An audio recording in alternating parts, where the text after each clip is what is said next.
सूत्रधार, हे सृष्टि के रचनाकार ब्रह्मा जी, क्या मुझे भी अपने पूर्वजों की भांति तपस्या करते करते अपने प्राणों का बलिदान करना होगा?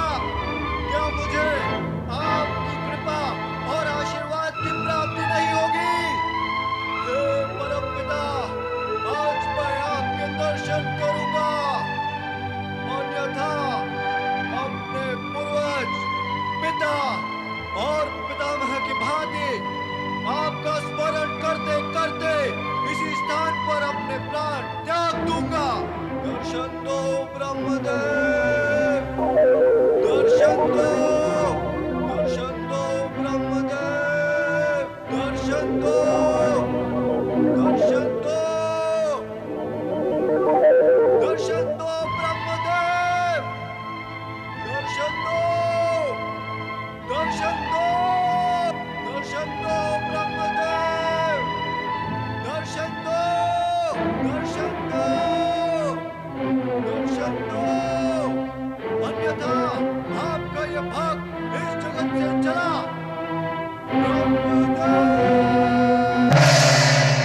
भगीरथ, अहो भाग्य, अहो भाग्य। भगीरथ, हम तुम्हारी तपस्या से प्रसन्न हुए। मांगो, वरदान मांगो। अहो भाग्य देव, अहो भाग्य, आपके दर्शन पाकर मेरे प्राणों में नवीन चेतना का संचार हुआ है प्रभु। आज विश्वास हुआ है कि मेरा जीवन सफल हो गया, सफल हो गया प्रभु, सफल हो गया। तुम्हारा तप सफल हुआ, किंतु ब्रह्मदेव, मेरे पितामह अंशुमन और मेरे पिता राजा दिलीप की तपस्या आपने सफल और सार्थक क्यों नहीं की प्रभु? उनका क्या दोष था, क्या अपराध था कि ना तो आपके दर्शन मिले और ना ही आपका वरदान प्राप्त हुआ प्रभु? उनकी तपस्या व्यर्थ क्यों गई प्रभु? ये तुम्हारा भ्रम है राजा भगीरथ। तपस्या कभी भी किसी की व्यर्थ नहीं जाती। ना तो अतीत में ऐसा हुआ है और ना भविष्य में कभी ऐसा होगा। तुम्हारे पिता और पितामह ने जो तपस्या की है वो व्यर्थ नहीं जाएगी। तो वो आपके दर्शन और आपके वरदान से वंचित क्यों रह गए भगवान? भगीरथ, यदि तीर्थ स्थल दूर हो और यात्रा लंबी हो तो उसे पूर्ण करने में समय लगता है। ठीक उसी भांति जैसे कि पाप की गठरी बड़ी और भारी हो तो उसे खोलने और बिखेरने में समय लगता है। मेरा अभिप्राय समझ रहे हो ना भगीरथ? नहीं ब्रह्मदेव, मैं कुछ समझा नहीं। प्रयत्न करो। ज्ञान और समझ से प्राणी सत्य के समीप पहुंचता है और सत्य यह है कि पूर्वजों के सत्कर्मों का पुण्य और दुष्कर्मों का पाप उनकी संतान को प्राप्त होता है। तुम्हारे पिता और उनके पितामह के पूर्वजों ने जो दुष्कर्म किए उसका दुष्परिणाम तुम्हारे पिता और पितामह को भुगतना पड़ा और उनकी तपस्या सफल नहीं हुई। कारण कि उनकी तपस्या से प्राप्त पुण्य पूर्वजों के दुष्कर्मों का प्रभाव मिटाने में ही व्यय हो गया। किंतु भगीरथ, तुम्हारे पिता राजा दिलीप तथा पितामह राजा अंशुमान के पवित्र अंश का कुछ अंश तुम्हें प्राप्त हुआ है। इस हेतु उनकी तपस्या का सुफल अब तुम्हें प्राप्त होगा। ब्रह्मदेव, क्या ऐसा भी होता है? पूर्वज और पिता के पुण्य और पाप का फल संतान को प्राप्त होता है? ऐसा ही होता है भगीरथ। यह प्रकृति का अटूट नियम है और तुम्हारे वंश में घटी घटनाएं इस अटूट नियम का प्रत्यक्ष प्रमाण है। जो व्यक्ति इस अटूट नियम से परिचित होता है वो कभी दुष्कर्म नहीं करता। कारण कि उसे ज्ञात होता है कि उसके दुष्कर्म उसके संतान के प्राणों पर भारी होंगे किंतु जिन्हें इन नियमों का ज्ञान नहीं होता है, वे दुष्कर्म करके अपनी संतान के भविष्य को स्वयं ही कष्टों के अंधकार में धकेल देते हैं। तुम्हारी ये तपस्या इस सत्य को जगत के सामने उदाहरण बनाकर रहेगी और तुम्हारी तपस्या का पुण्य युग युगों तक तुम्हारी संतान को प्राप्त होगा। तो ब्रह्मदेव, प्रकृति का यह अटूट नियम क्या युगों तक चलता रहता है? निश्चित रूप से चलता है भगीरथ, प्रलय तक तथा प्रलय के पश्चात, उसके पश्चात के प्रलय तक। किंतु भगीरथ, आने वाले कलयुग में प्राणी इस नियम पर विश्वास न करते हुए अपने कुकर्मों में लिप्त होकर अपनी संतान के भविष्य को कष्ट में डाल देंगे। संतान को जो असाध्य कष्ट होंगे वे उसका कारण ढूंढते रहेंगे, किंतु उसका निदान नहीं पा सकेंगे और इस परिणाम पर भी कभी नहीं पहुंच सकेंगे कि संतान को जो कष्ट मिले हैं उनका कारण उनके स्वयं के पाप कर्म हैं। जो प्राणी इस सत्य और नियम का ज्ञान और ध्यान रखते हुए सत्कर्म करेगा, उसकी संतान भी सुख और समृद्धि से पूर्ण होगी। अब मुझे अपने पूर्वजों के उद्धार निमित्त क्या करना होगा भगवान? क्या करना होगा? गंगा के पृथ्वी पर अवतरित होने से तुम्हारे पूर्वजों का उद्धार अवश्य होगा, किंतु एक बाधा है। अब और कैसी बाधा शेष है परमपिता?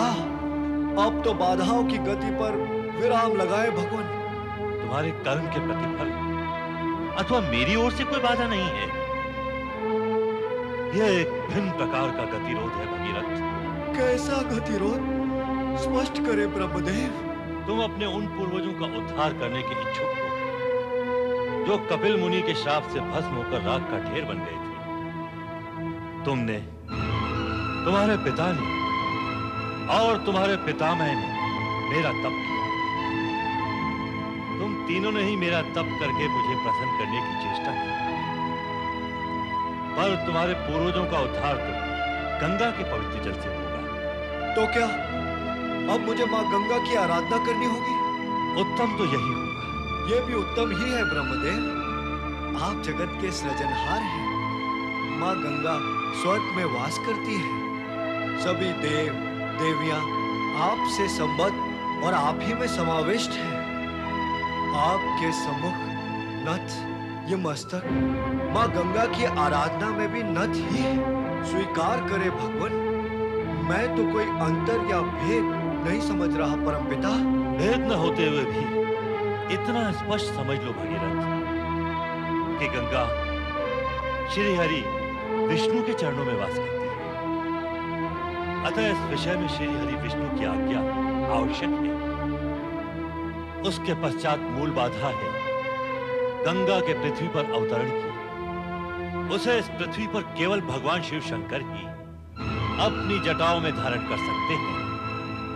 अतः तुम्हें सर्वप्रथम इस कार्य के लिए शिव शंकर को मनाना होगा। अवश्य मनाऊंगा, अवश्य मनाऊंगा ब्रह्मदेव।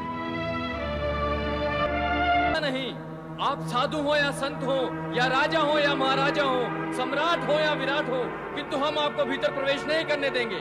तुम हो कौन? मैं हूँ नंदी, भगवान शिव का वाहन। ये है भृंगी, भगवान शिव का गण। हम लोग इसी कार्य के लिए नियत किए गए हैं कि भगवान शिव समाधि में लीन हो तो उनके निकट किसी को न जाने दें। आपका कथन सत्य है, परंतु आप हैं कौन? मैं भागीरथ। मेरा प्रयत्न है अपने वंशजों के उद्धार के लिए माँ गंगा को पृथ्वी पर लाना। मैं शिव भक्त हूँ और भक्त को भगवान के समीप जाने से रोकना तो अब कर्म है। अब कर्म नहीं, कर्तव्य है। भोलेनाथ समाधि में लीन है, वहाँ जो भी जाएगा समाधि भंग करेगा ही। हमें आदेश है कोई भी उनकी समाधि भंग न करे। किंतु उनकी समाधि भंग करना मेरा उद्देश्य नहीं है। तुम वहाँ जाओगे तो क्या भोलेनाथ का भोला सा मुखड़ा देखकर लौट आओगे? नहीं, मुझे उनसे कुछ निवेदन भी करना है। आ गए ना मूल विषय पर। वे जब समाधि में लीन होंगे